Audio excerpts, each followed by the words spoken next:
Bir zamanlar dünya, bugün olduğundan çok daha sessizdi. Ne neon ışıklar vardı, ne gökdelenler. Ama problem de tam burada başlamıştı. İnsanlık sessizdi, fakat kalpleri gürültülüydü. Her toplumda aynı hikaye yaşandı. Güçlü olan zayıfa hükmetmeye başladı. Zengin olan daha fazlasını istedi. Hak ile batıl arasındaki çizgi yavaşça kayboldu. Kur'an'da anlatıldığı gibi insanlar bir tek ümmetti, sonra aralarına ihtilaf düştü. Yani aynı kökten gelen varlıklar bir gün birbirine yabancılaştı. Her dönemin kendi teknolojisi vardı. Kimi taşla hükmetti, kimi tunçla, kimi demirle. Ama değişmeyen tek şey vardı. Kibir. Ve kibir büyüdükçe zulüm de büyüdü. Nice peygamberler gönderildi. Uyardılar, anlattılar, yalvardılar. Ama insanlar gülüp geçtiler. Bizden güçlü kim var ki dediler. Oysa Kur'an bu sorunun cevabını çok önceden vermişti. Rabbinin yakalayışı pek şiddetlidir. Ve işte o gün geldi. Artık söz bitmişti. Sırada ders vardı. Hem de öyle bir ders ki tüm insanlık bir daha asla unutmasın diye. Nuh peygamber sadece bir gemi yapan bir adam değildi. O, tarihte sabrın en uzun sınavına maruz kalan insandı. Rivayetlere göre 950 yıl boyunca insanları uyardı. Kapılarını çaldı. Meydanlarda konuştu. Gece anlattı, gündüz anlattı. Ama çoğu zaman tek duyduğu şey neydi biliyor musunuz? Alay. Kur'an'da o an şöyle anlatılır. Sen konuşursun, onlar parmaklarıyla kulaklarını tıkar. Nuh'un kavmi ona şöyle diyordu. Sen de bizim gibi bir insansın. Biz senden üstünüz. Ama Nuh yılmadı. Çünkü biliyordu. Bu mücadele insanlar için değil, görev içindi. Bir gün ona vahyedildi. Ey Nuh! Artık onlardan iman edecek olan iman etti. Geriye kalanlar inanmayacak. O halde gemini inşa et. Ve işte o an kurtuluşun ilk tahtası çakıldı. Anlatıya göre Nuh sadece gemi yapmadı, defalarca halkını uyardı. Geliniz, bu gemiye bininiz. Bu sadece ağaçtan yapılma bir tekne değil. Bu rahmet kapısıdır. Ama insanların çoğu geminin ta kendisiyle alay etti. Kur'an'da bu an şöyle anlatılır. Gemi yaparken kavminden ileri gelenler her uğradıkça onunla alay ediyorlardı. Onlar gülüyordu. Ama Nuh susmuyordu. Ve dedi ki, evet, siz şimdi bizimle alay ediyorsunuz. Ama biz de bir gün sizinle alay edeceğiz. Geminin içine kimler davet edildi? Zenginler değil, kabile reisleri değil, soylular değil, inananlar, sayısı az da olsa gönlü temiz olanlar. Ve o büyük gün geldiğinde geminin kapısı kapanırken bir kişi hala dışarıdaydı. Nuh'un kendi oğlu. İncil'de o oğul Kenan olarak geçer. Kur'an'da ismi belirtilmez. Ama hikaye aynıdır. Kendi babasına şöyle dedi. Ben dağa çıkarım, beni su almaz. Ve Nuh'un cevabı tarihin en ağır cümlelerinden biridir. Bugün Allah'ın merhamet ettikleri dışında kimseyi kurtaracak sığınak yoktur. Ne büyük gürültülerle patlayan bir savaş, ne de gökten düşen devasa bir meteor. Tufan sessiz başladı. Kur'an'da anlatıldığına göre fırın kaynamaya başladı. Yani su sadece gökten inmedi. Yerin içinden de fışkırdı. O güne dek insanlar yağmuru bereket bilirdi. Ama bu defa gökyüzü başka döküldü. Damla değil, perde halinde. Sanki bulutlar yarılmıştı. Sonra yer yarıldı. Toprağın bağrından kaynar sular yükseldi. Nehirler tersine aktı, dağlar çığ misali çöktü. Her şey bir anda değil, göz açıp kapayıncaya kadar oldu. İncil'de bu felaket 40 gün 40 gece sürdü diye anlatılır. Belki gerçekten 40 gündü, belki de bu ifade insan dilinin dayanabileceği en büyük ölçüydü. Sümer tabletleri ise tufanı şöyle tarif eder. Gökyüzü bile haykırıyordu. Yeryüzü artık insan taşıyamıyordu. Her kültür aynı gerçeği farklı kelimelerle yazdı.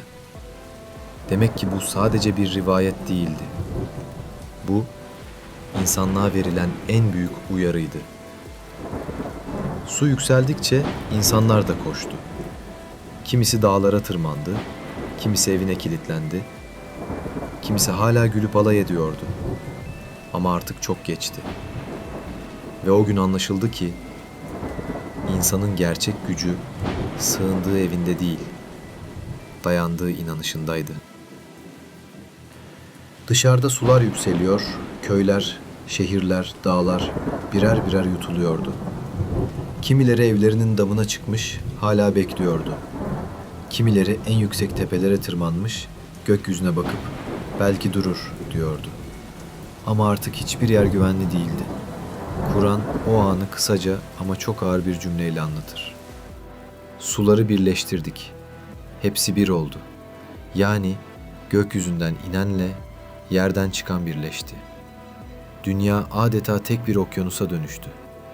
İşte o anda gemi yavaşça yerinden koptu. Ne direği vardı, ne yelkeni. Ne rotası vardı, ne dümeni. Ama rüzgar değil, Rabbin emri taşıyordu onu. İçeridekiler sessizdi. Ne sevinç vardı yüzlerinde, ne panik. Sadece derin bir teslimiyet. Her dalga vurduğunda sanki dışarıdaki her çığlık, her pişmanlık, her feryat gemiye kadar ulaşıyor ama kapıdan içeri giremiyordu. İncil o sahneyi şöyle tarif eder. Gemi büyük suların üzerinde yükseldi ve dünya bir süreliğine yok oldu. Kimi tarihçiler bu olayı beyaz sessizlik diye anlatır. Çünkü bir noktadan sonra artık çığlıklar bile duyulmaz. Sadece suyun sonsuz uğultusu kalır. Ve o gemide oturanlar, o uğultunun ortasında şunu düşünüyordu. Biz kurtulduk mu? Yoksa yeni bir göreve mi gidiyoruz? Gemi günlerce, belki haftalarca, belki aylarca suyun üzerinde yol aldı. Zaman kavramı kaybolmuştu. Gece ve gündüz birbirine karışmıştı. Her sabah pencere yerine yalnızca sonsuz bir su denizi görünüyor. Her akşam dillerde tek bir dua yankılanıyordu. Rabbim, bizi bereketli bir yere indir. Ve bir gün gemi hafifçe sarsıldı.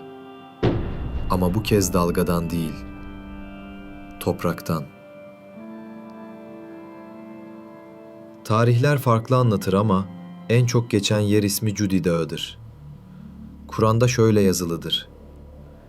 Gemi Cudi denilen yere oturdu. İncil ise Ararat Dağları der. Sümer tabletlerinde ise Nisir Dağı olarak geçer.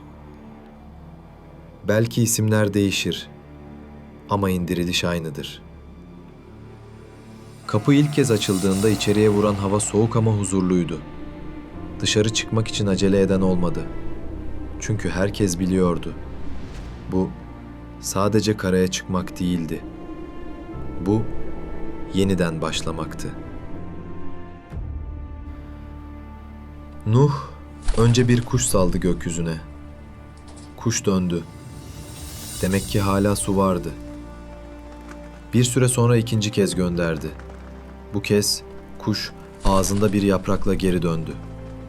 Ve o yaprak, yeryüzü yeniden nefes almaya başladı demekti. Gemiden ilk çıkanlar insanlar değildi. Çünkü ilk önce diğer canlıların hakkı teslim edildi. Ve insanoğlu o gün bir şeyi anladı. Bu dünya sadece bize ait değil. Biz sadece emanetçisiyiz. Gemiden inen o küçük topluluk arkasına bakmadan yürüdü. Çünkü geride kalan dünya artık bir hatıradan ibaretti. Nuh'un yeni görevi sadece kurtulmak değil, insanlığı yeniden inşa etmekti. Kur'an bu anı şöyle anlatır. Ey Nuh! Sana ve seninle birlikte olanlara bizden selam ve bereketlerle karaya in. Bu sadece bir iniş emri değildi. Bu, insanlığa verilen ikinci şanstı. Bazı rivayetlere göre Nuh, her inen aileye ayrı bir tohum verdi. Her tohuma da şu sözü ekledi. Bu dünya size verilmedi. Siz bu dünyaya emanet edildiniz. Ve o gün insanlık, medeniyet değil, merhamet üzerine yeniden kuruldu. Kimi tarihçiler bu döneme ikinci yaratılış der. Çünkü bu sadece fiziksel bir başlangıç değildi. Ahlaki bir yenilenmeydi. Her uygarlık bu olaydan sonra kendi dilinde aynı dersi yazdı. İslam'da Nuh'un gemisi, Hristiyanlıkta The Ark of Salvation, Yahudilikte Teyva, Mezopotamya tabletlerinde Hayat Kutusu. İsimler değişti ama mesaj değişmedi. Bir gün her şey yok olabilir ama merhamet korunursa yeniden kurulabilir. Nuh tufanı sadece geçmişte yaşanmış bir felaket değildir. Bu, insanlığa yazılmış en büyük uyarı levhasıdır ve her nesil onu kendi dilinde yeniden okur. Çünkü bu hikaye su ile değil, insanla ilgilidir. Tufanı getiren yağmur değildi. Kibir, zulüm ve umursamazlıktı. Suları yükselten de nehrin coşkusu değildi. İnsanların taşan hırslarıydı. Kur'an'da sıkça tekrar eden bir cümle vardır. Bunda düşünenler için elbette bir ibret vardır. Peki ibret nedir? Belki bu hikaye bize şunu fısıldıyordur. Bir toplum güçlenince değil, haksızlığa karşı durunca büyüktür. Bir gemi tahta ile değil, inançla suyun üstünde durur.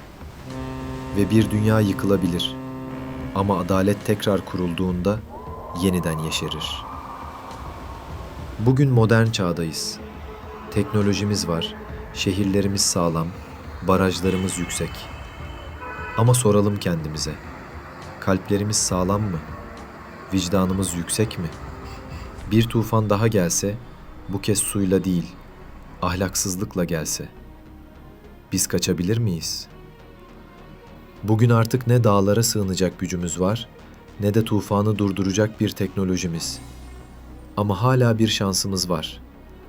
Çünkü Nuh'un gemisi aslında tahtadan değil, vicdandan yapılmıştı. Bu videoyu beğenmeyi ve kanalıma abone olmayı unutmayın ki bir sonraki videomda görüştüğümüzden emin olalım.